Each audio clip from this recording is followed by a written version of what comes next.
आप सभी साथियों को जय हिंद। स्वागत है आप सभी लोगों का इस शानदार से मैराथन में। उम्मीद है कि आप सब लोग बहुत अच्छे होंगे, शानदार होंगे, प्रॉपर तरीके से आप लोग अपनी तैयारी कर रहे होंगे, पढ़ाई कर रहे होंगे। तो चलिए हम लोग 100 क्वेश्चन आज हम लोग लगातार बैक टू बैक करेंगे और कंप्लीट रिवीजन यानी अगले 3 दिन लगातार हम लोग 100 क्वेश्चंस के माध्यम से पूरे के पूरे अपने यूपी जीके को कंप्लीट एनालिसिस करके हम लोग जय हिंद करके आप लोगों को बेस्ट विशेष बोलेंगे। आप उम्मीद है कि आप सब लोग सारी बातों को अब तक जितनी मैंने बातों को बताया उसको आपने रिवीजन किया होगा, उसको आप लोग तैयार कर रहे होंगे और बार बार उसको पढ़ रहे होंगे, क्योंकि देखो करत करत अभ्यास की जरमत होत सुजान रसरी यावत जाती शिल्पी पड़त निशा। यानी कोई भी सीख करके नहीं आता है कहीं से या सीख करके जन्म नहीं लेता है, सबको यहीं पे सीखना है और सब यहीं पे सीखते हैं। जो जितना मेहनत करता है वो उतना आगे बढ़ता है और जो किसी भी प्रकार के अपने जीवन में कोई भी एक्सक्यूजेस रखता है वो उतना ही पीछे रह जाता है। और इसमें कोई बड़ी बात नहीं, ये बेसिक सा डिफरेंस यही है आपके जीवन में। तो शुरू करते हैं आज के अपने सेशन को। देखिएगा आप लोग ध्यान से और बनाने का प्रयास कीजिएगा। क्वेश्चन, पहला क्वेश्चन है आप सब लोगों के बीच में, पहला प्रश्न है आप सब लोगों के बीच में। इसका क्या होगा सही उत्तर आप लोग बताइए। इसका क्या होगा सही उत्तर आप लोग बताइए कि पहला क्वेश्चन, ये सारे आपके जाने पहचाने क्वेश्चंस आप लोगों को दिखाई देंगे, सारे के सारे क्वेश्चन। ये पहला क्वेश्चन बोल रहा है कि निम्नलिखित राज्यों में से किससे उत्तर प्रदेश की जो सीमा है वो नहीं लगती है। तो मैंने आप लोगों को बताया था कि जब उत्तर प्रदेश की बाउंड्री के बारे में जब हम बात करेंगे, जब हम उत्तर प्रदेश की बाउंड्री के बारे में बात करते हैं तो टोटल कितने स्टेट के साथ भाई, तो टोटल आपके 8 स्टेट के साथ, टोटल कितने यूटी के साथ, एक यूटी के साथ अपनी बाउंड्री शेयर करती है। लेकिन इसमें आप लोगों को ध्यान रखने की जरूरत है कि पंजाब के साथ ये अपनी बाउंड्री शेयर नहीं करती है। पंजाब के साथ आपकी शेयर नहीं करती, किसके किसके साथ करती है तो आप लोगों को पता है ना, एमपी के साथ सबसे ज्यादा 11 जिले उत्तर प्रदेश के। उसके बाद अगर हम बात करें तो बिहार के साथ, फिर उसके बाद उत्तराखंड, फिर उसके बाद कौन सा हो जाता है भाई, ऊपर चलिए, ऊपर आपको हरियाणा दिखाई दे देगा, फिर आपको कौन सा दिखाई दे देगा, हरियाणा दिखाई दे देगा, फिर आपको राजस्थान दिखाई दे देगा। ठीक है, ये दिखाई दे देगा 1 2 3 4 5 दिखाई दे देगा। अब इसके अलावा जिसके साथ एक, जैसे छत्तीसगढ़ हो गया, जैसे आपकी झारखंड हो गया, जैसे छत्तीसगढ़ हो गया भाई, आपके झारखंड हो गया, तो कितना हो गया भाई 1 2 3 4 5 6 7 हो गया। और इसके अलावा उत्तराखंड तो हमने लिख ही दिया, राजस्थान लिख दिया, मध्य प्रदेश लिख दिया, हरियाणा भी लिख दिया, छत्तीसगढ़ भी लिख दिया, तो कौन सा बच गया। एक बार आप सब लोग देखिए, तो हिमाचल प्रदेश लिखा हमने, नहीं लिखा, हिमाचल प्रदेश लिखे, तो हिमाचल प्रदेश ये छत्तीसगढ़ के साथ एक आपके डिस्ट्रिक्ट, झारखंड के साथ एक, हिमाचल प्रदेश के साथ एक आपके शेयर होती है, तो ये पंजाब के साथ आपके शेयर नहीं होती है। तो उत्तर प्रदेश की सीमा रेखा भारत के कितने राज्यों से मिलती है, तो भारत के आपके कितने राज्यों से मिलती है। तो देखो एक चीज मैं आपको बताना चाहता हूं कि अगर यहां पे स्टेट प्लस यूटी कहे, अगर स्टेट प्लस यूटी कहे तो आपके हो जाएगा 9, लेकिन यहां बड़ी कितने राज्यों से मिलती है तो आंसर मारिएगा आप 8। अगर ये बोले तो आंसर क्या मारिएगा भाई, 8 मारिएगा। अगला क्वेश्चन, उत्तर प्रदेश का सबसे पूर्वी शहर। अब देखो उत्तर प्रदेश के सबसे उत्तर में सहारनपुर, सबसे दक्षिण में आपके सोनभद्र, सबसे ईस्ट में बलिया और सबसे वेस्ट में शामली। तो सबसे क्या पूछा है, सबसे पूर्वी शहर पूछा है। तो जब सबसे पूर्वी शहर के बारे में बात करें तो सबसे पूर्वी शहर के तौर पे कौन सा दिखाई देता है, बलिया दिखाई दे देता है, बलिया दिखाई देता है। आप सब लोगों को समझने की जरूरत है भाई। अगला क्वेश्चन देखिए, लखनऊ जिले की सीमा किस जिले की सीमा को टच आपके नहीं करती है भाई। तो लखनऊ के बारे में बात करें और लखनऊ की चौहद्दी आप देखना चाहते हैं तो लखनऊ के ईस्ट में आपको क्या दिखाई देगा, तो लखनऊ के ईस्ट में 12 बांके दिखाई देगा। कौन सा दिखाई देगा भाई, 12 बांके दिखाई देगा, लखनऊ के ईस्ट में आपको दिखाई देगा। सॉरी, लखनऊ के ईस्ट में मैंने गलत लिख दिया, इसको थोड़ा सा यहाँ पे ठीक कीजिएगा। लखनऊ के ईस्ट में जब हम बात करें यानी यहाँ पे बात करें तो कौन सा दिखाई देगा, 12 बांके दिखाई देगा, 12 बांके दिखाई देगा ईस्ट में। जब हम वेस्ट में देखते हैं तो वेस्ट में कौन सा दिखाई देगा? उन्नाव दिखाई देगा। वेस्ट में कौन सा दिखाई देगा? उन्नाव दिखाई देगा। साउथ में कौन सा दिखाई देगा? तो साउथ में आपके रायबरेली दिखाई देगा। कौन सा दिखाई देगा भाई? रायबरेली दिखाई देगा। उसी तरीके से नॉर्थ में जब आप जाएंगे तो सीतापुर दिखाई देगा। और क्या दिखाई देगा भाई? हरदोई दिखाई देगा। तो सीतापुर और हरदोई आपके नॉर्थ में दिखाई देगा। तो ये सवाल बोले कि कौन से, तो बलिया को कहां, देखो बलिया कहां और लखनऊ कहां, तो बलिया को आपके टच नहीं करता है भाई। अगला क्वेश्चन बोले कि अगर हम ज्योग्राफिकल एरिया के बारे में बात करें तो उसके दृष्टिकोण से, उसके पॉइंट ऑफ व्यू से आपके कौन सा असेंडिंग ऑर्डर में आपके है? असेंडिंग ऑर्डर में यानी आरोही क्रम में कौन कौन सा है भाई?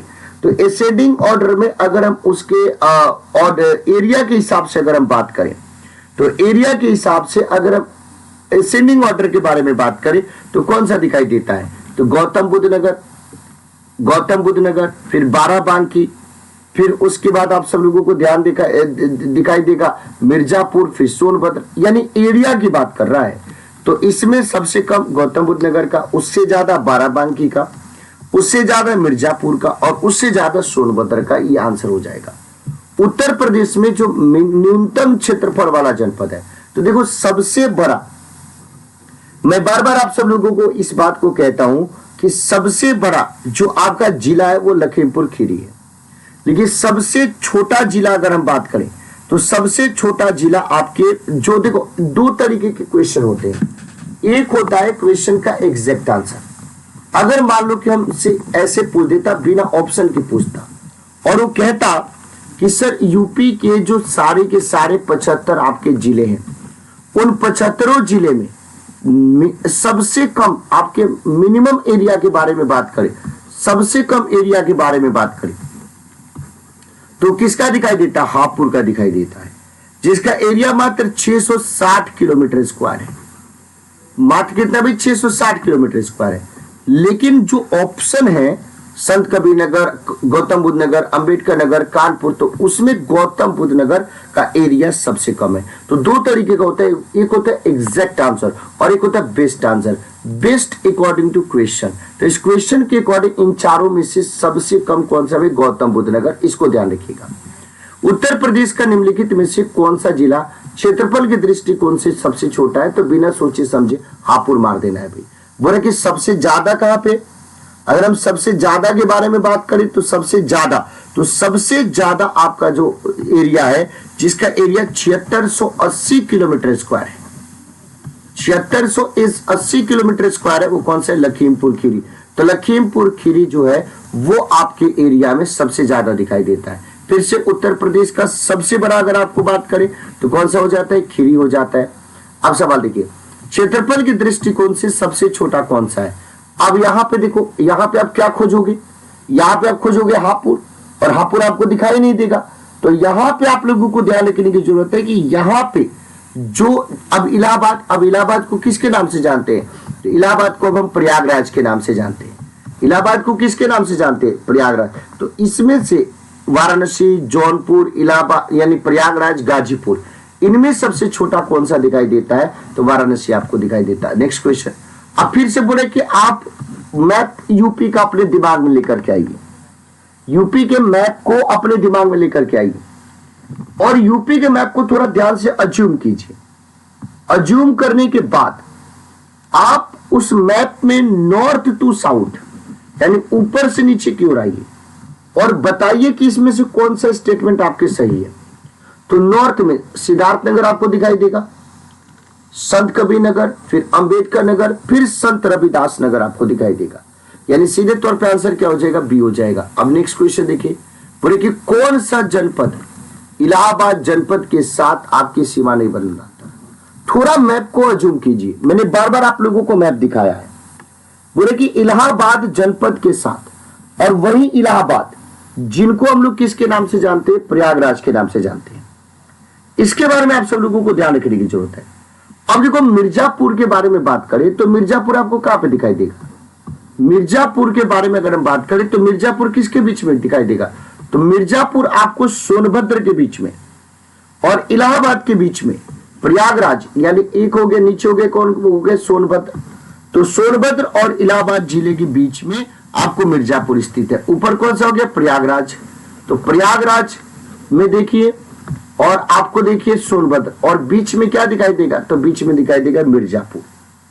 बीच में कौन सा दिखाई देगा? मिर्जापुर। और प्रयागराज के समीप बात करें तो चित्रकूट आपको दिखाई देगा।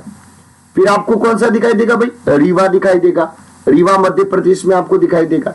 फिर मिर्जापुर दिखाई देगा, फिर भदोही दिखाई देगा, जौनपुर दिखाई देगा, प्रतापगढ़ दिखाई देगा और कौशाम्बी दिखाई देगा। तो सवाल ये बोल रहा है कि सोनभद्र जिला जो है, सोनभद्र जो जिला है वो आप लोगों को ध्यान रखने की जरूरत है कि वो इलाहाबाद जनपद के साथ अपना नहीं बनाता है। क्यों? क्योंकि सोनभद्र मिर्जापुर के साथ बनाता है और मिर्जापुर के ऊपर ना प्रयागराज है, तो कोई कनेक्शन ही नहीं है। तो सवाल आंसर क्या हो जाएगा? सोनभद्र नहीं बनाता है। उत्तर प्रदेश के निम्नलिखित क्षेत्रों में से किसमें अन्ना प्रथा उस क्षेत्र के कृषि और वानिकी के विकास के लिए अभिशाप है? अन्ना प्रथा, ये अन्ना प्रथा सबसे पहले तो समझो कि है क्या। इस अन्ना प्रथा के तहत क्या होता है? इस अन्ना प्रथा के तहत बात करें तो इस अन्ना सिस्टम के तहत, इस अन्ना प्रथा के तहत क्या करते भाई? किसान जो होते हैं, कौन होते भाई? किसान। वो क्या करते हैं? चैत्र महीने में, किसान जो होते हैं कौन से महीने में भाई? चैत्र महीने में फसल कटाई के बाद जब वो अपनी क्रॉप्स की कटिंग कर लेते हैं, फसल की जब कटाई हो जाती है तो फसल कटाई के बाद वो अपने पशुओं को, जो उनके एनिमल्स होते हैं, जो पशु होते हैं, उनको क्या कर देते हैं भाई? खुला छोड़ देते हैं। वो एनिमल्स को क्या कर देते हैं? खुला छोड़ देते हैं। अब आपने बोला कि चलो ठीक है, लेकिन अब ये जो प्रथा है जिसको अन्ना प्रथा कहा जाता है, अब धीरे धीरे ये एग्रीकल्चर के लिए और फॉरेस्ट्री के लिए बहुत ही ज्यादा हार्मफुल है। क्योंकि इसके चलते क्या हो रहा है भाई? तो इसके चलते अब फसलों को नुकसान पहुंचाया जा रहा है, फॉरेस्ट्री पूरी तरीके से खत्म हो रही है। तो ये वाला जो अन्ना प्रथा है उत्तर प्रदेश के बुंदेलखंड क्षेत्र में आपको देखने को मिलता है। मैंने आप लोगों को बताया था कि उत्तर प्रदेश में टोटल कितने कृषि जलवायु क्षेत्र पाए जाते हैं, कितने कृषि जलवायु क्षेत्र पाए जाते हैं, तो इसको मैंने खूब अच्छे से बताया था और मैंने पूरे लिख करके आपको बताया था कि कौन कौन से आपके क्षेत्र जिसमें तराई आ जाता है, जिसमें आपके वेस्टर्न आपके प्लेन आ जाता है, जिसमें आपके सेंट्रल वेस्टर्न आपके प्लेन आ जाता है, जिसमें साउथ वेस्ट आपके सेमी एराइड हो जाता है, जिसमें आपके सेंट्रल प्लेन हो जाता है, बुंदेलखंड हो जाता है, नॉर्थ ईस्ट प्लेन हो जाता है, ईस्टर्न प्लेन हो जाता है, विंध्य माउंटेन रेंज हो जाता है। तो ये सब कुछ मैंने आप लोगों को बताया था भाई। तो आंसर क्या हो जाएगा? 9 हो जाएगा।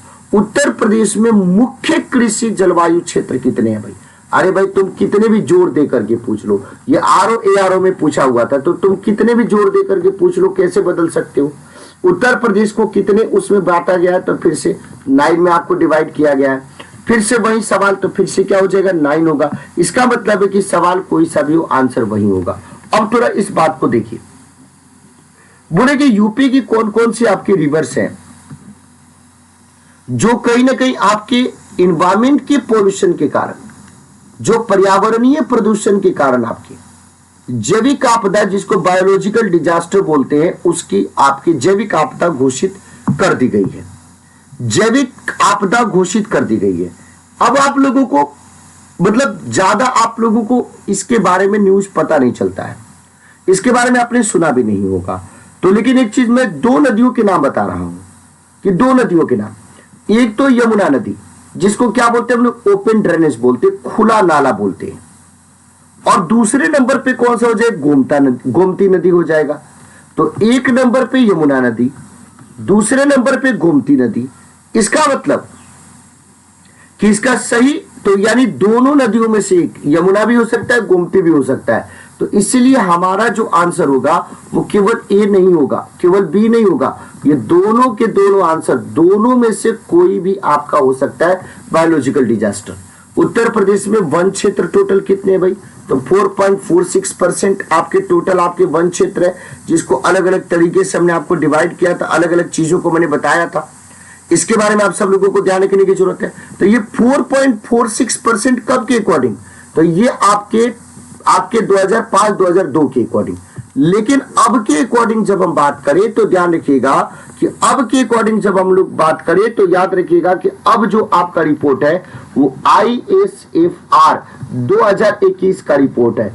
और अब के अकॉर्डिंग ऑप्शन नंबर ई मिला लीजिएगा, ऑप्शन नंबर ई लिख लीजिएगा 7.22% और यही आपका सही आंसर हो जाएगा। तो ISFR 2021 के अकॉर्डिंग यूपी में जो टोटल आपकी फॉरेस्ट एरिया है, यूपी के बारे में बात करते हैं तो कितना है भाई, 17,384 किलोमीटर स्क्वायर। अगर हम इसको परसेंटेज में बात करें तो पूरे के पूरे भौगोलिक क्षेत्रफल का 7.22%। तो ये अब 2005-2002 के अकॉर्डिंग अगर हम बात करें तो अब के अकॉर्डिंग यानी प्रेजेंट में जो आपका आंकड़ा है वो प्रेजेंट आंकड़ा कौन सा है, ISFR 2001 और उसके अकॉर्डिंग यूपी का जो टोटल एरिया है फॉरेस्ट का 17,384 और उसके टोटल ज्योग्राफिकल एरिया का 7.22% आपका कौन सा है भाई। तो इसके बारे में आप सब लोगों को ध्यान रखने की जरूरत है भाई। अब आप लोगों को समझना है कि ये वाला जो एरिया है वो खत्म हो गया है, क्यों, क्योंकि अब 2021 का आंकड़ा आ गया है जो मैंने आप लोगों को पिछले क्वेश्चन में बता दिया। उत्तर प्रदेश का सबसे बड़ा वाइल्ड लाइफ सेंचुरी कौन सा है भाई, यूपी का सबसे बड़ा वन्य जीव विहार आपका कौन सा है। अगर आपसे क्वेश्चन पूछा जाए तो भाई सबसे बड़ा वन्य जीव विहार हस्तिनापुर है, जो मैंने आप लोगों को बता दिया था।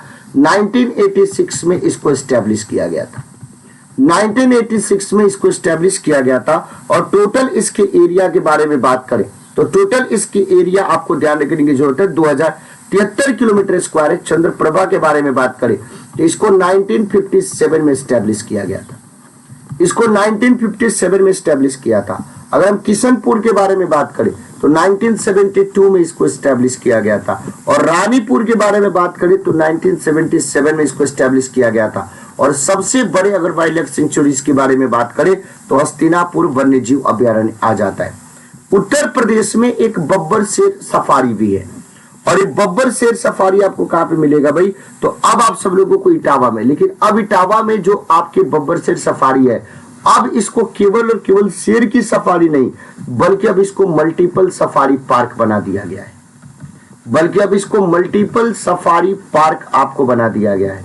मल्टीपल सफारी पार्क इसको घोषित कर दिया गया है, मल्टीपल सफारी पार्क इसको बना दिया गया है। तो आंसर क्या हो जाएगा, बी हो जाएगा। कौन सा अभ्यारण्य आपके सही तरीके से मैच नहीं है, कौन सा सेंचुरी जो है वो सही तरीके से मैच नहीं है। अगर आपसे क्वेश्चन पूछा जाए तो देखो, एक तरफ पक्षी विहार है और दूसरी तरफ प्लेसेस है। कौन सा पक्षी विहार कहां से आपके रिलेट करता है, तो समसपुर रायबरेली में। बखीरा के बारे में बात करें संत कबीर नगर में। सांडी के बारे में बात करें तो हरदोई में। लेकिन नवाबगंज जो है इलाहाबाद में नहीं है, नवाबगंज आपके उन्नाव जिले में स्थित है। नवाबगंज जो पक्षी अभ्यारण्य है वो उन्नाव जिले में आपके अवस्थित है। इसके बारे में आप सब लोगों को ध्यान रखने की जरूरत है भाई। अब प्रयागराज में भी, अब प्रयागराज में भी नवाबगंज है, में भी नवाबगंज है, लेकिन यहां कोई पक्षी विहार आपके नहीं है भाई। बोले अब फिर से देखो कौन सा सही सुमेलित है। अब इसको लूटते जाओ, बताते जाओ। बखीरा मैंने बता दिया, बखीरा के लिए क्या आपको ध्यान रखने की जरूरत है, उन्नाव में नहीं है भाई। तो मैंने बखीरा के बारे में बताया कि बखीरा के लिए कहां पे जाना पड़ेगा, तो बखीरा के लिए जाना पड़ेगा संत कबीर नगर में जाना पड़ेगा। कहां पे जाना पड़ेगा भाई, संत कबीर नगर में जाना पड़ेगा। हम ओखला के बारे में बात करते हैं तो ओखला ललितपुर में नहीं, ओखला गौतम बुद्ध नगर में जाना पड़ेगा। ओखला के लिए कहां पे जाना पड़ेगा भाई, ओखला के लिए गौतम बुद्ध नगर में जाना पड़ेगा। उसी तरीके से अगर हम सांडी के बारे में बात करें तो सांडी के लिए हरदोई में ही जाना पड़ेगा। महावीर स्वामी वन्यजीव अभ्यारण्य के बारे में बात करें तो बस्ती में नहीं, इसके लिए आपको ललितपुर में जाना पड़ेगा। इसके लिए आपको कहां पे जाना पड़ेगा भाई, ललितपुर में जाना पड़ेगा। तो ये आपका सही, तो यहां पे सॉरी, तो केवल और केवल सही के तौर पे कौन सा दिखाई देता भाई, केवल और केवल सही के तौर पे आपको ये दिखाई देता है। बाकी सब के सब गलत है, लेकिन मैंने आप लोगों को सही भी बता दिया।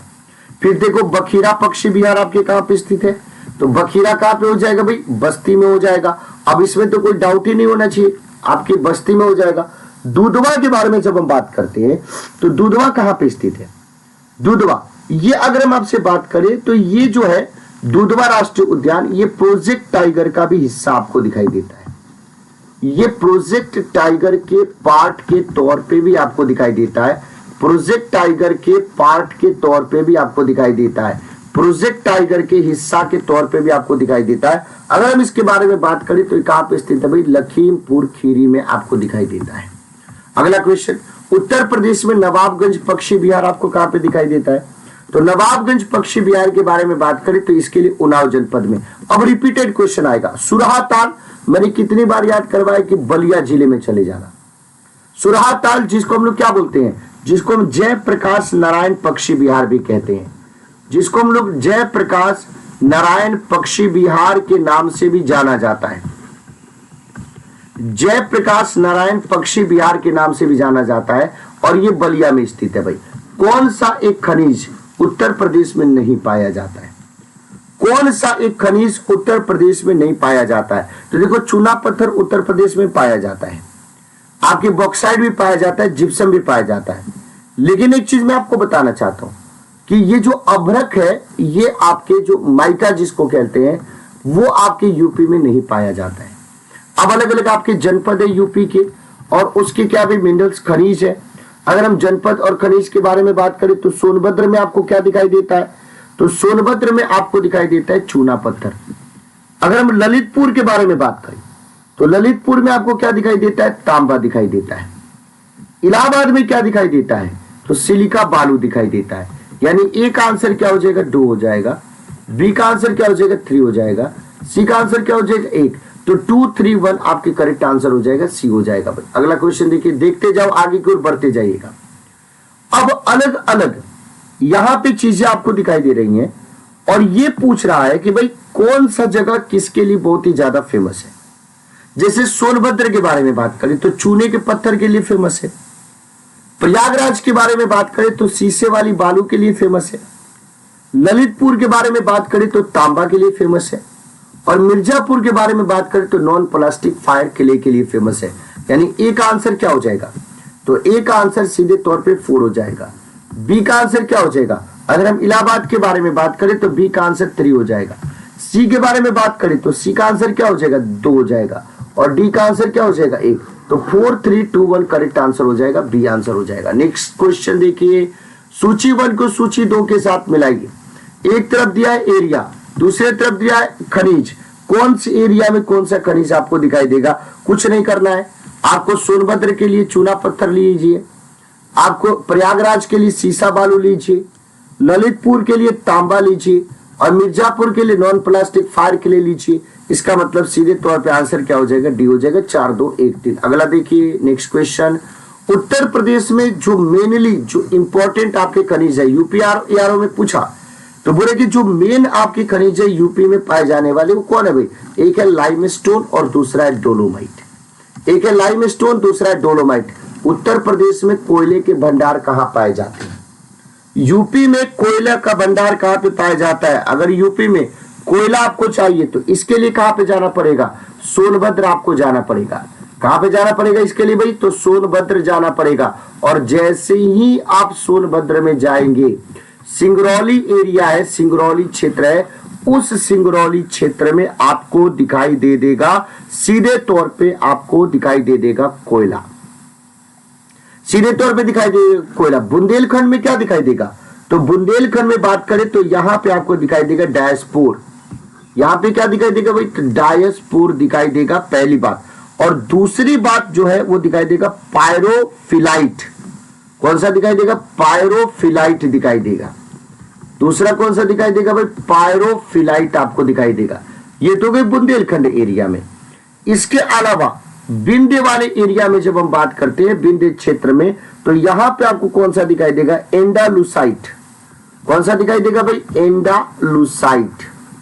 कौन सा दिखाई देगा? एंडालुसाइट, पहली बात। और दूसरी बात आपको ध्यान रखने की जरूरत है भी कैल्साइट। दूसरी बात आपको ध्यान रखने की जरूरत है कौन सा भी? कैल्साइट। तो एंडालुसाइट और कैल्साइट, एंडालुसाइट और कैल्साइट, ये आपको दिखाई देगा। तो सीधे तौर पे अगर यहां से सवाल पूछा जाए तो याद रखिएगा कि कौन से एरिया में कौन सा पाया जाता है। अब कौन सा सुमेलित नहीं है? इसका मतलब कहां पे? कोयला सोनभद्र में, ठीक है। बलुआ पत्थर मिर्जापुर में, सही है। सिलिका बालू आपके इलाहाबाद में, गलत है। सिलिका बालू इलाहाबाद में गलत है, आप लोगों को ध्यान रखने की जरूरत है। सिलिका बालू इलाहाबाद में सही है, सॉरी सिलिका बालू सही है, सीसा बालू सिलिका बालू सही है। यूरेनियम के बारे में बात करें तो यूरेनियम आप सब लोगों को ध्यान रखने की जरूरत है, झांसी में नहीं, इसका भंडार आपको मिला है ललितपुर में मिला है। इसका भंडार कहां पे मिला है भाई? ललितपुर में मिला। अगला क्वेश्चन, उत्तर प्रदेश के कौन से जिले में यूरेनियम के सीमित भंडार की खोज की गई है? तो भाई सीधे तौर पे आंसर ललितपुर हो जाएगा। इसके बारे में आप सब लोगों को ध्यान रखने की जरूरत है। अगला क्वेश्चन, यूरेनियम कहां पे पाए जाते हैं? तो कुछ नहीं, जोश में मारो ललितपुर। कौन से जिले में? तो जोश में मारो ललितपुर, कुछ नहीं सोचना है। अर्जुन बांध नहर से उत्तर प्रदेश का कौन सा जिला आपके लाभान्वित है? अर्जुन बांध नहर से उत्तर प्रदेश का कौन सा जिला? तो सबसे पहले तो ये समझो कि कौन से नदी पे बनाया गया है। ये नदी जो है उस नदी का नाम क्या है? चरखारी नदी। कौन सा नदी है भाई? चरखारी नदी।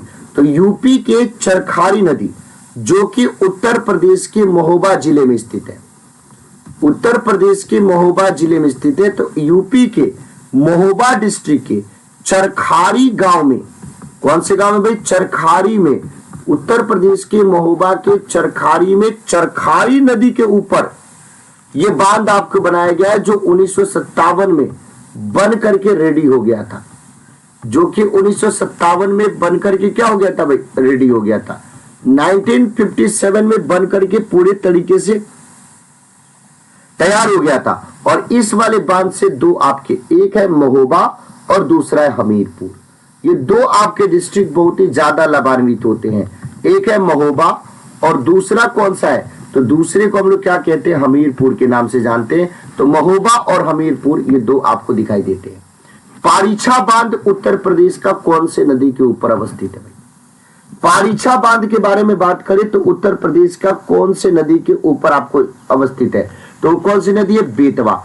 और इसी बेतवा नदी को संस्कृत में क्या बोला जाता है? वेत्रवती नदी कहा जाता है। इसी को संस्कृत में वेत्रवती नदी कहा जाता है। नदी संस्कृत में वेत्रवती नदी कहा जाता है। तो बेतवा के ऊपर ये बांध आपके स्थित है भाई, ये बांध आपके स्थित है। इसके बारे में रानी लक्ष्मीबाई बांध कहां पे स्थित है? तो रानी लक्ष्मीबाई बांध भी फिर से बेतवा नदी के ऊपर स्थित है। इसके बारे में आप सब लोगों को ध्यान रखने की जरूरत है भाई।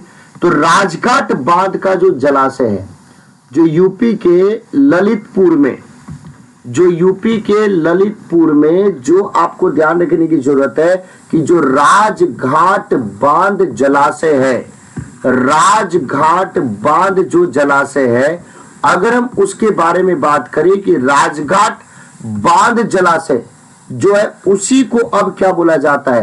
रानी लक्ष्मीबाई सागर के नाम से आपको जाना जाता है। उसी को अब रानी लक्ष्मीबाई सागर के नाम से आपको जाना जाता है। रानी लक्ष्मीबाई सागर के नाम से आपको जाना जाता है। और ये कौन से नदी के ऊपर है भाई? तो बेतवा नदी के ऊपर आपको स्थित है। इसके बारे में आप सब लोगों को ध्यान रखने की जरूरत है। उत्तर प्रदेश में पहला तैरता सौर ऊर्जा संयंत्र आपको कहां पे बनाया गया है भाई?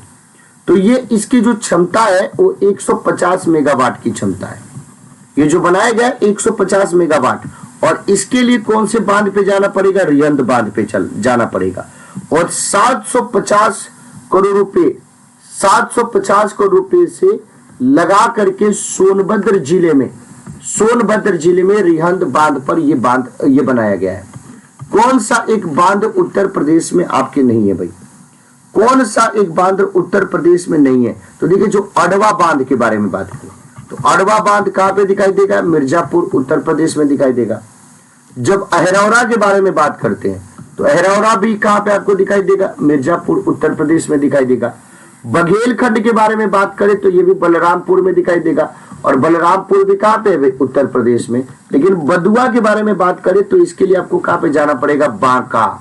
और बांका कहां पे स्थित है? बिहार में। तो ये आपके उत्तर प्रदेश में नहीं है, ये उत्तर प्रदेश में नहीं है, इसको ध्यान रखिएगा। कौन सा प्रोजेक्ट यूपी में आपके एक तरीके से ड्रिंकिंग वाटर प्रोजेक्ट के तौर पे आपको दिखाई देता है? यूपी में ड्रिंकिंग वाटर प्रोजेक्ट के तौर पे आपको दिखाई देता है। अगर आपसे क्वेश्चन पूछा जाए तो शारदा नहीं, ज्ञानपुर पंप नहीं, गोकुल बैराज बिल्कुल। गोकुल बैराज जो प्रोजेक्ट है, ये आप सब लोगों को ध्यान रखने की जरूरत है। इसका मकसद है कि इसके थ्रू आगरा और मथुरा में जल को अवेलेबल कराया जाए। इसका मकसद यह कि आगरा और मथुरा में जल को क्या किया जाए, तो आप सब लोगों को ध्यान रखने की जरूरत है, प्रोजेक्ट आपको बनाया जाए। और इसके लिए क्या किया गया कि यमुना नदी गोकुल के निकट यमुना नदी पर बैराज बनाकर के पूरा करा जा रहा है। जब हम पथरई बांध के बारे में बात करें, तो जो पथरई बांध है वो पथरई नदी के ऊपर आपके स्थित है भाई। ये कौन सी नदी पर भाई? पथरई नदी के ऊपर आपके स्थित है, पहली बात। और इसके थ्रू इसके लिए आपको कहां पे जाना पड़ेगा? झांसी। और झांसी जिला का मौरानीपुर तहसील है, और उसके बंगरा ब्लॉक में पथरई नदी पर पथरई बांध आपकी स्थित है भाई। उसी तरीके से जब हम शारदा नदी की बात करें, तो शारदा नदी के ऊपर भी आपके बांध का निर्माण कराया जा रहा है।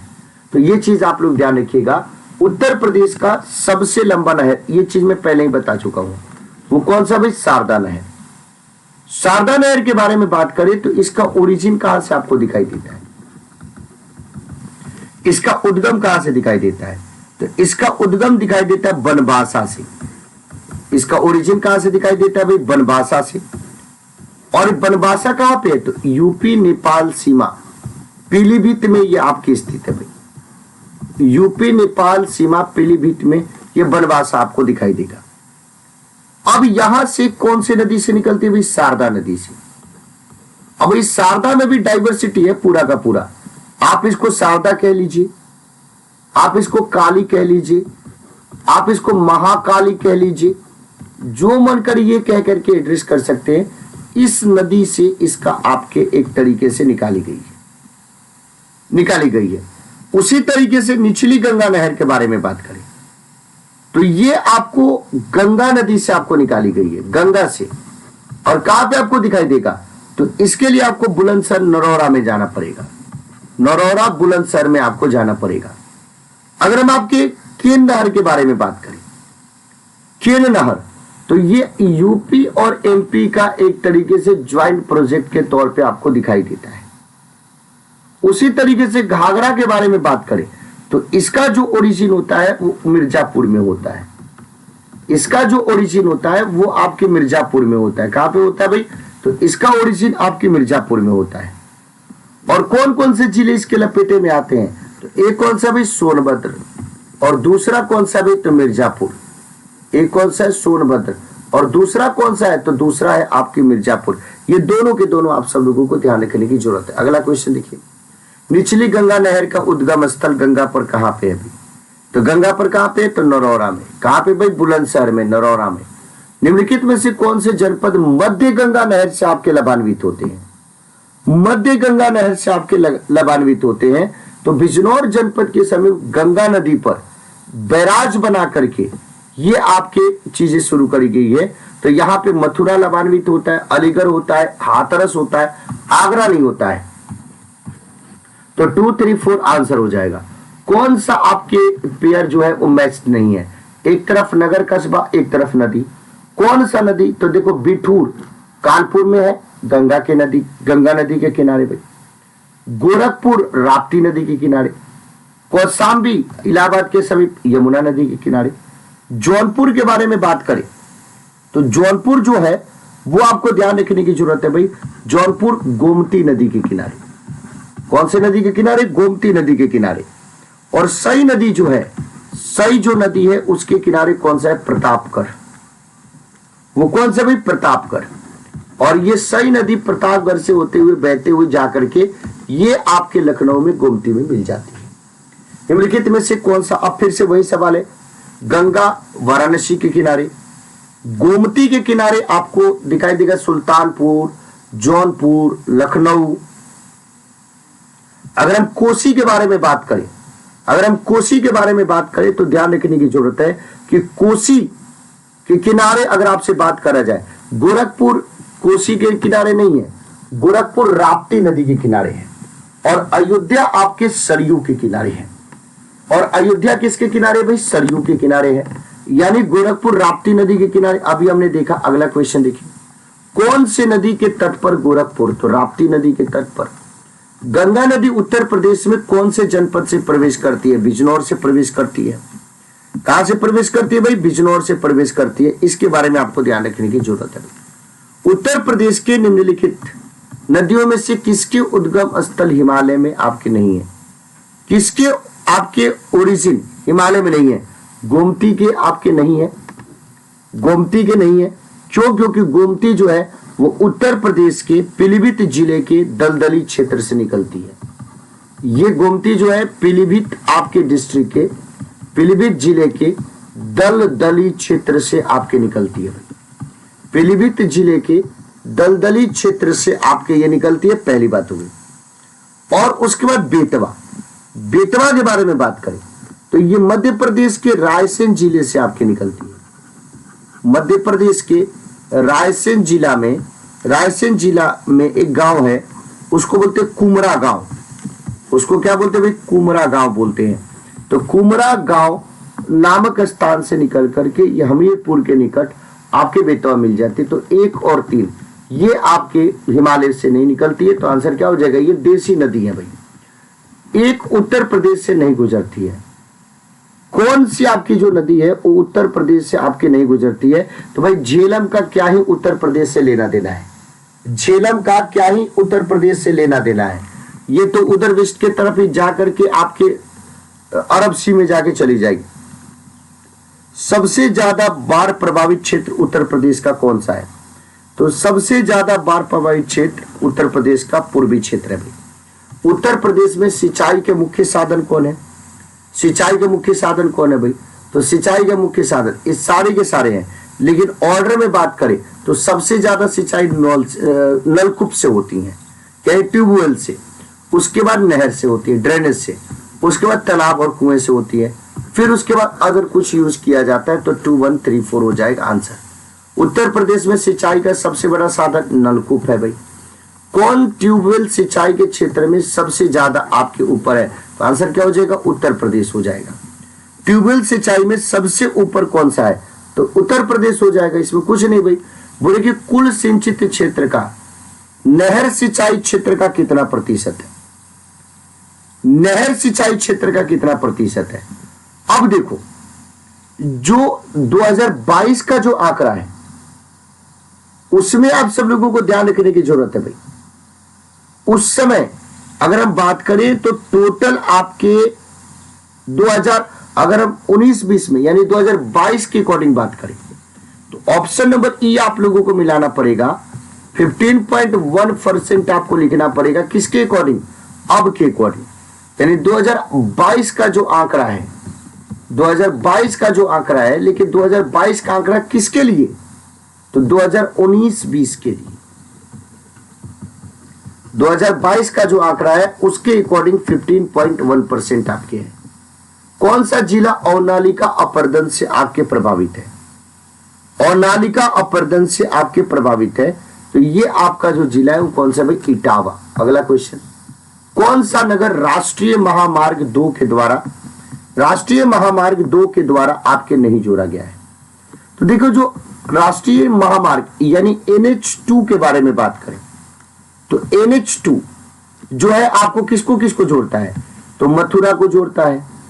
किसको जोड़ता है भाई? मथुरा को। फिर किसको भाई? आगरा को। फिर किसको? कानपुर को। फिर किसको? कानपुर को। फिर प्रयागराज को। फिर उसके बाद वाराणसी को। फिर उसके बाद वाराणसी को। फिर उसके बाद मोहनिया।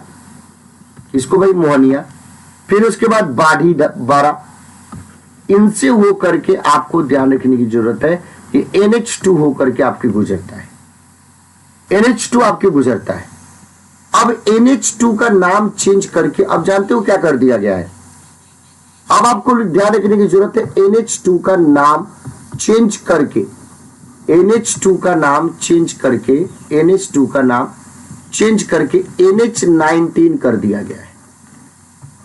NH2 का नाम चेंज करके NH-19 कर दिया गया है। इसके बारे में आप सब लोगों को ध्यान रखने की जरूरत है। तो सवाल ये पूछ रहा है कि किससे आपके नहीं जोड़ता है, तो लखनऊ को ये नहीं जोड़ता है, ये ध्यान रखिएगा।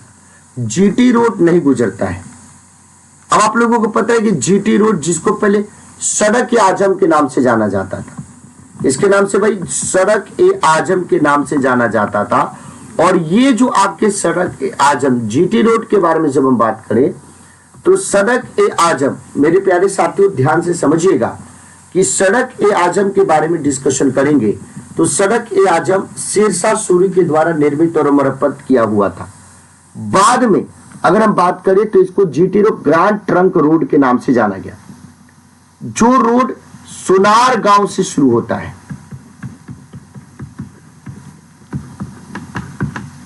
सोनार गांव बंगाल से शुरू होकर के खैबर दर्रा होते हुए अफगानिस्तान के काबुल में ये खत्म होता है।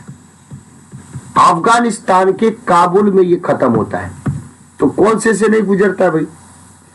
तो आपको देखो, मुगल सराय से, वाराणसी से, इलाहाबाद से, कानपुर से, कनौज से, आगरा से, गाजियाबाद से, सबसे गुजरता है।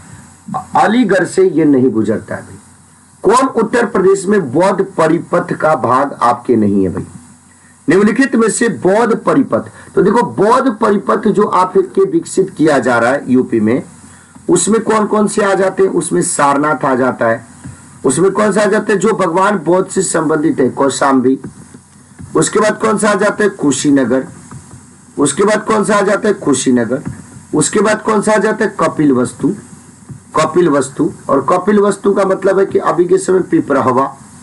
कौन सा आ जाता है? पिपराहवा आ जाता है। फिर उसके बाद कौन सा आ जाता है भाई? श्रावस्ती आ जाता है। कौन सा आ जाता है भाई? श्रावस्ती आ जाता है। फिर उसके बाद कौन सा आ जाता है भाई? श्रावस्ती के बाद संकीसा आ जाता है। कौन सा आ जाता है भाई? संकीसा आ जाता है। तो ये चीज, तो बोले कि कौन सा, तो भाई कपिल वस्ती तो आ ही गया, कुशीनगर तो आ ही गया, आपको ध्यान रखनी संकीसा तो आ ही गया, श्रावस्ती भी आ गया। इसका मतलब कि सारे के सारे आते हैं। तो यहाँ पे सवाल ये पूछना चाहिए, ऑप्शन नंबर ई में ऑल दे करके पूछना चाहिए, कौन सा बौद्ध परिपथ का भाग है? तो आंसर क्या हो जाता है भाई? आंसर ऑल हो जाता है। अगला क्वेश्चन देखिए, राष्ट्रीय राजमार्ग विकास परियोजना के नॉर्थ साउथ में और ईस्ट वेस्ट जो गलियारे हैं, ये दोनों के दोनों, यानी नॉर्थ साउथ और ईस्ट वेस्ट, नॉर्थ साउथ और फिर से आपका कौन सा हो जाता है भाई? East west. ये जहां पे मिलते हैं, ये जहां पे दोनों के दोनों मिलते हैं, ये कहां में मिलते हैं भाई? तो आप सब लोगों को ध्यान रखने की जरूरत है, ये आपके मिलते हैं झांसी में। ये कहां पे मिलते हैं भाई? झांसी में। तो इसके बारे में आपको ध्यान रखने की जरूरत है, दोनों के दोनों झांसी में मिलते हैं। उत्तर प्रदेश की एक महत्वाकांक्षी 8 लेन प्रवेश नियंत्रित गंगा एक्सप्रेसवे परियोजना का विस्तार उत्तर प्रदेश के कौन से दो? तो देखो, उत्तर प्रदेश का पश्चिमी भाग, ऑप्शन नंबर ई, मेरठ को यानी वेस्ट को ईस्ट से जोड़ने की कोशिश की गई है। मेरठ को प्रयागराज से जोड़ने की कोशिश की गई है। मेरठ को प्रयागराज से जोड़ने की कोशिश आपको की गई है। मेरठ को प्रयागराज से जोड़ने की कोशिश की गई है। तो यहां पे और कोई नहीं बल्कि ये ऑप्शन हो जाएगा मेरठ और प्रयागराज। और कितना किलोमीटर? 6000 किलोमीटर। 6000 किलोमीटर लंबी ये गंगा एक्सप्रेसवे है, उसके निर्माण को मंजूरी दी है। एक्सप्रेसवे 6 लेन, 8 लेन तक भी इसको विस्तारित किया जा सकता है। तो ये आंसर क्या हो जाएगा? मेरठ और प्रयागराज को जोड़ती है भाई। अगला क्वेश्चन देखिए, आगरा लखनऊ एक्सप्रेसवे हाईवे की लंबाई कितनी है भाई? आगरा लखनऊ एक्सप्रेसवे हाईवे की लंबाई, तो ये आगरा से लेकर के आपके लखनऊ, ये बहुत सारे जिले को जोड़ता है। 300 किलोमीटर इसकी लंबाई है भाई, 300 किलोमीटर लंबाई है। यमुना एक्सप्रेसवे कहां से कहां तक आपको दिखाई देगा? यमुना एक्सप्रेसवे 165 किलोमीटर के आसपास ग्रेटर नोएडा से लेकर के आगरा तक आपको दिखाई देगा। ग्रेटर नोएडा से लेकर के आगरा। पूर्वांचल एक्सप्रेसवे मार्ग निम्नलिखित में से कौन से नजर से आप कौन से उससे नहीं गुजरेगा भाई? तो पूर्वांचल जो है आपके ध्यान रखने की जरूरत है। तो आप लोगों को समझना है कि लखनऊ से शुरू होकर के पूर्वांचल वाला जो है लखनऊ से शुरू होकर के गाजीपुर तक आपके जाएगा। लखनऊ से शुरू होकर के गाजीपुर तक जाएगा, इसमें बस्ती जिला आपके शामिल नहीं होगा भाई। जनरथ किसको नाम दिया गया? जनरथ उत्तर प्रदेश सरकार के द्वारा जो आपके लो कॉस्ट पे जो एसी आपको दिया जा रहा है, लो कॉस्ट पे जो एसी आपको दिया जा रहा है, और ये अखिलेश यादव का ड्रीम प्रोजेक्ट था, उसी को जनरथ के नाम से आपको जाना जाता है, उसी को जनरथ। ताज अंतरराष्ट्रीय हवाई अड्डा कहां पे स्थापित किया जा रहा है? तो ताज अंतरराष्ट्रीय हवाई अड्डा गौतम बुद्ध नगर में स्टैब्लिश किया जा रहा है। गौतम बुद्ध नगर में, जो आपको जेवर में आपके प्रस्तावित है। कहां पे भाई? गौतम बुद्ध नगर के जेवर में प्रस्तावित है। और इस हवाई अड्डे का नाम ताज रखने पे वो कर दिया गया, और ताज अब ये नाम नहीं है, अब के समय में इसका नाम चेंज कर दिया गया है। पहले इसका नाम था ताज, और अब कर दिया गया है आपके जेवर अंतरराष्ट्रीय हवाई अड्डा कर दिया गया। जेवर अंतरराष्ट्रीय हवाई अड्डा कर दिया गया है। जेवर इंटरनेशनल अंतरराष्ट्रीय हवाई अड्डा कर दिया गया है। जेवर इंटरनेशनल पोर्ट आपके कर दिया गया है। इसके बारे में आपको ध्यान रखने की जरूरत है। तो आंसर क्या हो जाएगा? सी हो जाएगा। उत्तर प्रदेश के निम्नलिखित में से कौन से हवाई अड्डे को भारत के केंद्रीय मंत्रिमंडल ने 24 जून 2020 को अंतरराष्ट्रीय दर्जा आपको स्वीकृत किया है? अंतरराष्ट्रीय दर्जा आपके स्वीकृत किया है, तो सीधे तौर पे कौन सा हो जाएगा? कुशीनगर हवाई अड्डा आंसर हो जाएगा। पूरा नेक्स्ट क्वेश्चन, राजीव गांधी राष्ट्रीय विमानन विश्वविद्यालय उत्तर प्रदेश में, तो ये वाला आपको इसको देखने के लिए कहां पे जाना पड़ेगा? तो अमेठी जिला में, अमेठी जिला में आपको जाना पड़ेगा। तो अमेठी के फुर्सतगंज में इसको क्या किया गया? स्टैब्लिश किया गया है। अभी देखो अलग अलग आपके नगर हैं, उसके हवाई अड्डा के बारे में बात करें तो लखनऊ का जो हवाई अड्डा है अमौसी, वाराणसी के बारे में बात करें तो बाबतपुर, कानपुर के बारे में बात करें चकेरी, आगरा के बारे में बात करें तो खेरिया। इस तरीके से 3 1 4 2 करेक्ट आंसर आपको दिखाई देता है। नेक्स्ट क्वेश्चन, कौन सा युग्म आपके सुमेलित नहीं है भाई? अब देखो ये हवाई अड्डा है, जब हम फुर्सतगंज हवाई अड्डा के बारे में बात करें तो आगरा में नहीं है। फुर्सतगंज जो हवाई अड्डा है उसके लिए आपको जाना पड़ेगा रायबरेली। कहां पे जाना पड़ेगा? कहां पे जाना पड़ेगा भाई? रायबरेली। बाकी कानपुर में चकेरी है, वाराणसी में बाबतपुर है, लखनऊ में अमौसी है। उत्तर प्रदेश में आईटी सिटी की स्थापना कब की गई थी? यूपी में आईटी सिटी की स्थापना आपकी कब की गई थी भाई? तो आईटी सिटी की स्थापना उत्तर प्रदेश में लखनऊ में आपकी की जा रही है। आईआईटी जहां पे स्थापित किया गया है वो जगह कौन सा है जहां पे आईआईटी आपके स्थापित किया जा रहा है? तो आईआईटी प्रयागराज। आईआईटी प्रयागराज ये आपके दिखाई देता है भाई। आईआईटी कानपुर तो था ही पहले से। Doctor Ambedkar institute of technology for handicapped, ये आपको कहां पे दिखाई देता है? तो ये आपको दिखाई देता है कानपुर में। ये कहां पे दिखाई देते हैं? कानपुर में। निम्नलिखित में से कौन से राज्य में जापानी इंसेफेलाइटिस अनुसंधान केंद्र स्थापित किया जा रहा है? तो उसके लिए उत्तर मार दीजिएगा उत्तर प्रदेश में। गोरखपुर के जो बीआरडी मेडिकल कॉलेज है, गोरखपुर में, ये आपको ध्यान रखने की जरूरत है कि जापानी इंसेफेलाइटिस से मरने के बाद बहुत सारे बच्चों के ये चीजों को वो करने के लिए यहां पे बनाया गया है। अब सवाल देखिए क्या बोलेगी, कौन सा सही नहीं है? पहला, भारतीय सब्जी अनुसंधान संस्थान वाराणसी सही है। भारतीय गन्ना अनुसंधान संस्थान लखनऊ सही है। भारतीय दलहन आपके कानपुर सही है। ये वाला जो है आपके ये श्रीनगर में नहीं, सेंट्रल इंस्टीट्यूट ऑफ सब ट्रॉपिकल हॉर्टिकल्चर, ये आपके लखनऊ में स्थित है। ये आपके लखनऊ में स्थित है। कौन सा एक उत्तर प्रदेश के कॉन्टेक्स्ट में सही आपके सुमेलित नहीं है? कौन सा एक सही सुमेलित नहीं है? तो सुनिएगा, मैं आप लोगों को बता देता हूं। भारतीय जो दलहन शोध संस्थान है वो आपके कानपुर में अवस्थित है। वो आपके कानपुर में अवस्थित है। बाकी सरदार पटेल कृषि विश्वविद्यालय मेरठ में, फूड पार्क नोएडा में, रिसर्च एंड डेवलपमेंट जो आपके है विश्लेषण केंद्र लखनऊ में।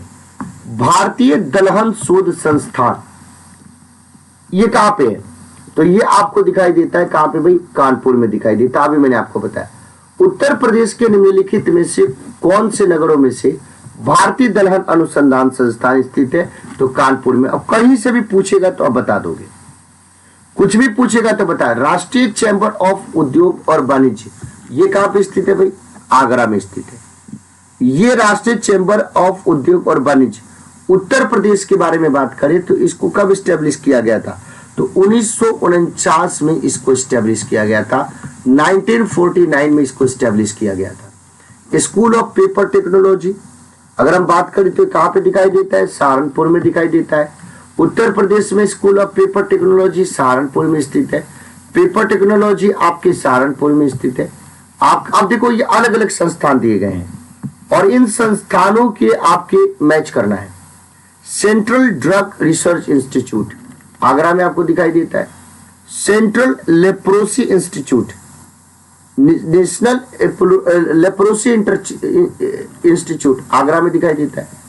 मोतीलाल जो आपके सेंट्रल ड्रग इंस्टीट्यूट है वो कहां पे दिखाई देता है, तो सेंट्रल ड्रग इंस्टीट्यूट आपको समझना है कि ये दिखाई देता है लखनऊ में। सेंट्रल लेप्रोसी इंस्टीट्यूट आगरा में दिखाई देता है। मोतीलाल नेहरू की बात करें तो प्रयागराज में दिखाई देता है और Indian institute of sugar technology Kanpur में दिखाई देता है। तो इसका सीधे तौर पे आंसर क्या हो जाएगा, डी हो जाएगा। अगला क्वेश्चन, नेक्स्ट क्वेश्चन, अलग अलग आपके इंस्टीट्यूशंस है और उसकी स्थिति है। कौन से संस्थान कहां पे स्थापित है, इसको आप लोगों को ध्यान रखना है। तो देखिए जो आपके बीबी गिरी नेशनल लेबर इंस्टीट्यूट है वो है नोएडा में। वो कहां पे, नोएडा में। सेंट्रल ड्रग रिसर्च इंस्टीट्यूट के बारे में बात करें तो ये कहां पे दिखाई देता है भाई, लखनऊ में।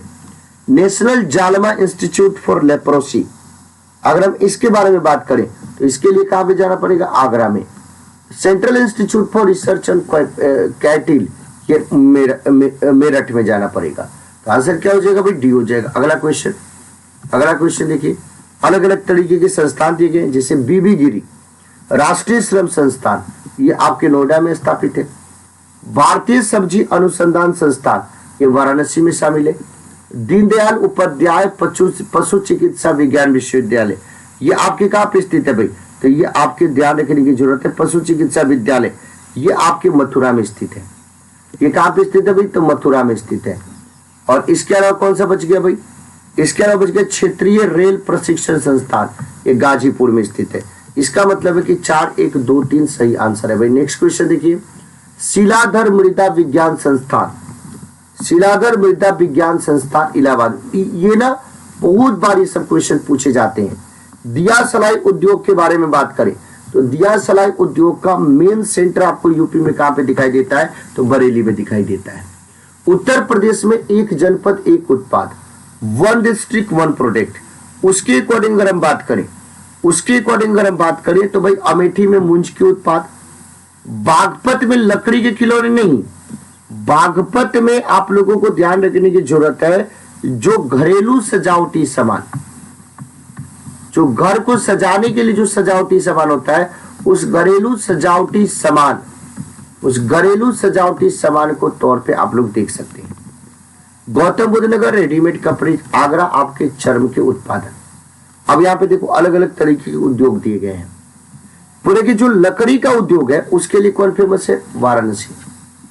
खेल के उद्योग के लिए बिना सोचे मेरठ, पीतल की मूर्ति के लिए बिना सोचे आपके मथुरा, पीतल की मूर्ति के लिए मथुरा, और दिया सलाई उद्योग के लिए बरेली। इसका मतलब है कि इसका सही उत्तर क्या है, 3 1 4 2 करेक्ट आंसर है भाई। अगला क्वेश्चन देखिए, बोले कि मैच कीजिए, एक तरफ इंडस्ट्री दिया गया है दूसरी तरफ सेंटर दिया गया है, कौन से, तो खेल के सामान के लिए सेंटर कौन सा है भाई, मेरठ। दिया सलाई के लिए कौन सा है भाई, तो बरेली। पीतल के सामान के लिए कौन सा है, तो मुरादाबाद। और लकड़ी पर नक्काशी के लिए कौन सा है, सहारनपुर। इस तरीके से आंसर क्या हो जाएगा, बी हो जाएगा। अगला क्वेश्चन देखिए, 2 सूची दिया गया है, इन दोनों को आप मैच कीजिए। जैसे एग्जाम्पल के तौर पे अगर हम पीतल के सामान के बारे में बात करें तो पीतल का सामान मुरादाबाद में। अगर हम माचिस के बारे में बात करें तो माचिस आपको बरेली में। खेल का सामान आपको मेरठ में। और लकड़ी पर नक्काशी आपके सहारनपुर में। अगला क्वेश्चन, नेक्स्ट क्वेश्चन। अब दो आपके डिस्ट्रिक्ट, एक है डिस्ट्रिक्ट और एक है प्रोडक्ट। कौन सा डिस्ट्रिक्ट किसके लिए जाना जाता है? जैसे अलीगढ़ के बारे में बात करें तो अलीगढ़ किसके लिए जाना जाता है? अलीगढ़ का ताला। फिरोजाबाद किसके लिए जाना जाता है? तो फिरोजाबाद के बारे में बात करें तो फिरोजाबाद की चूड़ियां बहुत फेमस है। मुरादाबाद को बात करें तो पीतल के बर्तन। टांडा के बारे में बात करें, जबकि टांडा, आप सब लोगों को ध्यान रखने की जरूरत है कि टांडा, ये जो टांडा है एक जिला नहीं है, ये अंबेडकर नगर जिले का एक कस्बा आपको दिखाई देता है। ये कस्बा जो है अंबेडकर नगर जिले का एक कस्बा, अंबेडकर नगर जिले का एक कस्बा जो टांडा है वो किसके लिए प्रसिद्ध है? विद्युत करघा उत्पाद के लिए फेमस है। तो इसका आंसर क्या हो जाएगा? बी हो जाएगा। अगला क्वेश्चन देखिए, बोला कि मैच कीजिए और बताइए कौन सा सही सुमेलित नहीं है। फिर से वही क्वेश्चन पूछ रहा है। अगर हम गोटे के कार्य के रूप में बात करें, लखनऊ वाराणसी में होता है। ताले के काम के लिए अलीगढ़ फेमस है। पीतल की मूर्ति के लिए अलीगढ़ और मथुरा में होता है। बेत और छड़ी के बारे में बात करें तो बेत और छड़ी के लिए आपके बरेली फेमस है। बरेली आपके फेमस है। बेत और छड़ी के लिए बरेली आपके फेमस है। और इससे संबंधित काम वाराणसी में भी होता है। तो अगर आप मारना चाहे तो डी मार सकते हैं, ऐसे सब सही है। अब वाराणसी के बारे में बात करें तो वाराणसी किसके लिए? देखो, वाराणसी संस्कृति धर्म के लिए फेमस है। लखनऊ प्रदेश की राजधानी है। झांसी के बारे में बात करें तो झांसी औद्योगिक केंद्र के तौर पे नहीं, मुरादाबाद पीतल उद्योग के तौर पे। अब काले मिट्टी के बर्तन आपको कहां पे मिलेंगे? निजामाबाद में मिलेंगे, आजमगढ़ में। निजामाबाद में मिलेंगे, आजमगढ़ में मिलेंगे। चिन्नी मिट्टी के बर्तन खुर्जा, बुलंदशहर में। पीतल की शिल्प कृति के बारे में बात करें तो मुरादाबाद, और शीशा के शिल्प कृति के बारे में बात करें तो आपके कौन सा हो जाता है? फिरोजाबाद। तो इस तरीके से सही उत्तर क्या हो जाएगा? बी हो जाएगा। आंसर 4, 2, 1 थी। अब ये आप सब लोगों का टोटल 99 क्वेश्चन था। आप लोगों को इस सेशन के नीचे कमेंट बॉक्स में आप लोगों को अपना रिजल्ट बताना है कि इन 99 सवाल में से कितने सवाल आपके सही हुए। आपको अपना रिजल्ट बताना है कि इस 99 सवाल में से कितने सवाल आपके सही हुए। आप लोग बहुत अच्छे से आप लोग रिस्पॉन्स दे रहे थे, इस बात की हमें बहुत ही खुशी है। तो फिर हम लोग नेक्स्ट डे मिलेंगे, नेक्स्ट क्लास में मिलेंगे और हम लोग डिस्कशन करेंगे अपने और सारे क्वेश्चंस को। तब तक के लिए आप सब लोग का बहुत बहुत धन्यवाद। आप लोग जरूर स्कोर बताइएगा इस सेशन के नीचे कि आपका कितना क्वेश्चन सही हुआ। Love you all, take care, bye bye.